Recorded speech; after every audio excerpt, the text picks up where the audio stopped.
एक second sir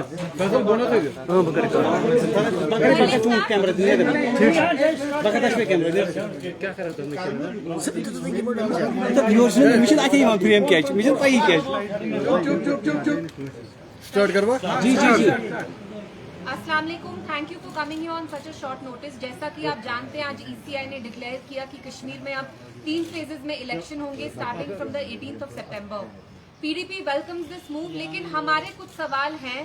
आप जानते हैं जो रियासत का एक सेमी ऑटोनमस स्टेटस था, हमारी अपनी कॉन्स्टिट्यूशन थी, अपना झंडा था, अपने रेजिडरी पावर्स थे, वहां से यूटी का सफर आप लोग खुद जानते हैं। पिछले 5 साल में यहाँ हर एक जम्मू कश्मीर रेजिडेंट के फंडामेंटल राइट्स ही नहीं, डेमोक्रेसी को भी सस्पेंड किया गया। तो जो इलेक्शन 6 साल पहले होना चाहिए था, वो अब 6 साल बाद आपको इतना वक्त क्यों लगा? तो मेरा पहला वही सवाल है। But obviously we welcome this move, because जैसा कि आप जानते हैं, यहाँ जब से आर्टिकल 370 हटा और semi autonomous status Jammu Kashmir का रिवोक हुआ, जो जम्मू कश्मीर के लोग हैं वो किसी भी तबके के हों, they are suffering every day, they suffer. क्योंकि आप खुद देखते हैं यहाँ पे बाबूडम चल रहा है, यहाँ से ऊपर से लाके लोग हमारे ऊपर बिठाए हैं जो एज वाइस रॉय की तरह फंक्शन करते हैं। उनकी यहाँ कोई पॉलिटिकल अकाउंटेबिलिटी नहीं है। तो we are happy in the sense, we are glad कि अब जो लोगों के मसाइल हैं उनको रिड्रेसल मिलेगा, कोई अकाउंटेबिलिटी होगी, यहाँ अपनी एक इलेक्टेड गवर्नमेंट आएगी। लेकिन हम वो रियासत हैं जिनका अपना स्पेशल स्टेटस, अपना झंडा, अपनी कॉन्स्टिट्यूशन होती थी। तो वहां से अब यूटी का सफर हम सब जानते हैं, हमें डिसएम्पावर, डिसइनहेरिट, डिसपोजेस करने के लिए इनने कोई कसर नहीं छोड़ी। तो ये इलेक्शन जो अनाउंस भी किया, उसका बिल्डअप मुझे बहुत अजीब लगा। हर एक इंडियन स्टेट में इलेक्शन होता है, लेकिन कहीं भी इतना आप उसे ब्लो अप नहीं करते हैं जैसे आज किया। तो we welcome this move, but obviously मेरा ये कहना है, हमारा ये मानना है कि जिस स्टेट का अपना स्पेशल स्टेटस था, उससे आपने हर एक चीज छीन के अब आप ऐसे जताना चाहते हैं कि आप हम पे एहसान कर रहे हैं। आप हम पे कोई एहसान नहीं कर रहे हैं। किसी भी जमहूरियत में, किसी भी डेमोक्रेसी में election is an integral part of any robust democracy. तो आपने हम पे कोई एहसान नहीं किया। हर एक डेमोक्रेसी में फंडामेंटल राइट होता है कि आप अपनी गवर्नमेंट चूज करें। सो मैं यही आपसे 2-3 चीजें आके यहाँ कहना चाहती थी। Thank you ma'am. मेरा क्वेश्चन आपसे है कि एक साइड से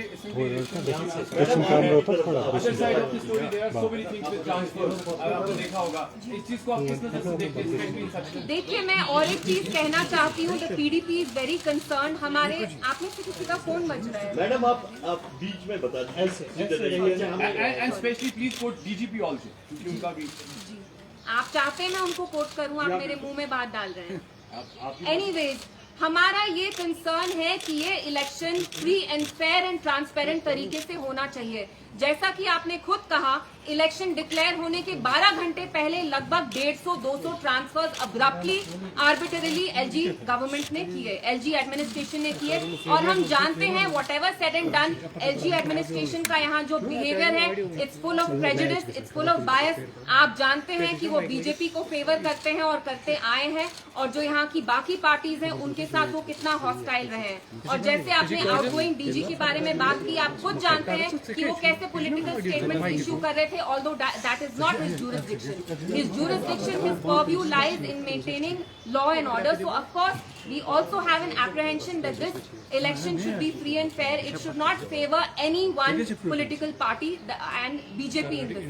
क्या PDP अकेले चुनाव लड़ेगी या कोई अलायंस करेगी? दो प्रीमेच्योर है, लेकिन क्या PDP इस देख रही है? देखिए, आज ही इलेक्शन डिक्लेयर हुआ है, तो मैं यहाँ किसी गारंटी से आपको नहीं बोल सकती। और ये जो डिसीजंस होते हैं, ये हमारी पॉलिटिकल कमेटी जो है, पार्टी की जो सीनियर लीडर्स हैं, वो ये डिसीजन लेंगे with the party president Mehbooba ji. So I can not answer on their behalf. Iltija ji, क्या महबूबा जी इस इलेक्शन में हिस्सा लेगी, और क्या आपने कुछ अपने लिए कौन सा कॉन्स्टिट्यूंसी अभी तक सोचा है? देखिए, मैं महबूबा जी के बिहाफ पे इस सवाल का जवाब नहीं दे सकती, और मैं देना भी नहीं चाहती। लेकिन जहां तक मैं समझती हूँ, Mehbooba ji will not fight an election in a state जिसकी वो चीफ मिनिस्टर थी जब हमारा सेमी ऑटोनमस स्टेटस था, हमारा स्पेशल स्टेटस था। I don't think she wants to fight this election, but आप ये सवाल उनसे पूछेंगे तो बेहतर होगा। और आप अपने लिए क्या आने वाले इलेक्शन में हिस्सा लेंगे? देखिए, हर एक चीज मेरे बारे में नहीं होती। हम यहाँ अभी जो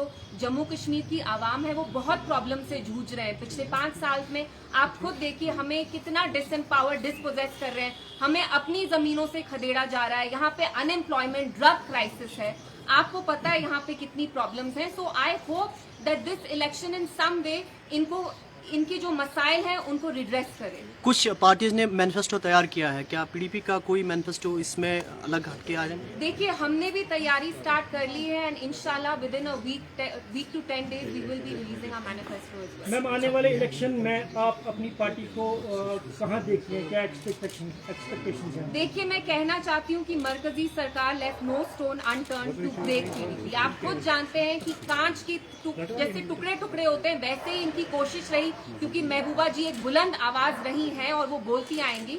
बट अल्हम्दुलिल्लाह, regardless of their efforts, you seen that even in the parliament elections we performed very well. तो आगे जाके भी हमें होप है, हमारे जो वर्कर्स हैं दे आर वेरी हैप्पी कि इलेक्शंस अनाउंस हुए and we are hoping that we put up a good fight and इंशाल्लाह we are hoping to win. तो स्पेसिफिक एजेंडा क्या रहेगा पीडीपी का यहाँ पर, अगर इलेक्शन के लिए जाते हैं, अगर वो इलेक्शन के लिए कंटेस्ट करते हैं तो मेन एजेंडा ऑफ इलेक्शंस क्या होते हैं? देखिए, ये क्योंकि यू आर सवाल fighting for special status and statehood as well, तो क्या वो भी एजेंडा में होगा और बाकी क्या एजेंडा? एवरीथिंग। आप देखिए, जो यहाँ अनएम्प्लॉयमेंट है, जो डिसपोजेशन है, डिसएम्पावरमेंट हुई है, उसका रूट कॉज ये है कि हमारा स्पेशल स्टेटस रिवोक किया। अगर वो नहीं किया होता, यहाँ डायरेक्ट रूल आता नहीं और ये लोग ये चीजें नहीं कर पाते। So obviously in Kashmir you cannot isolate one issue from the other. हम ये नहीं कह सकते कि हम लोकल इश्यूज पे ही लड़ेंगे और इतने बड़े मसले को हम साइड स्टेप करेंगे। It has to be very holistic. We will talk about everything. You believe that there is a very important factor with all party members regarding this election? बात करनी जरूरी है, मिलना जुलना जरूरी है।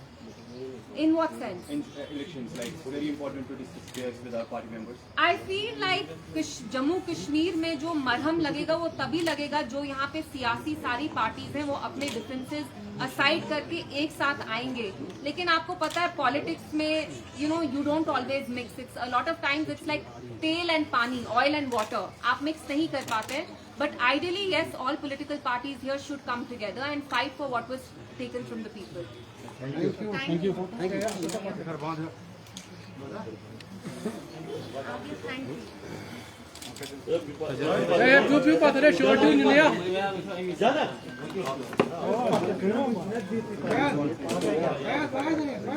आप में से किसी को 1-on-1 करना है?